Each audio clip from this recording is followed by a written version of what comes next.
আসসালামু আলাইকুম। আমরা যখন বড় শেডের কাজ ধরি দেখেন এইভাবেই প্রথম ভেঙে যাওয়া জায়গা অথবা কার্নিশে জয়েন্টে দুই দিনের মুখোমুখি যে জয়েন্টটা ওইটাতে আমরা এইভাবেই প্রথম এক কোট দিয়া নেই। প্রথম দিন এইভাবে দেওয়ার পর দেখেন আমরা এইভাবেই কাপড় ধুয়া নেই। এই যে দেখেন শুকনা কাপড়, এই যে বালতিতে, এই যে আপনার এখানে এদিকে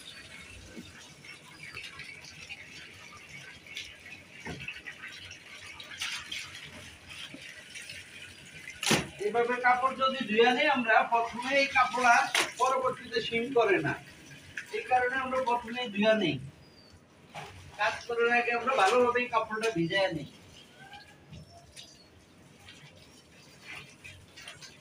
এটা আপনার একবারে ইনটেক কাপড়, এটা শিম করে। পুরান কাপড় যদি হয় ওই ক্ষেত্রে আপনার ধোয়া লাগে না।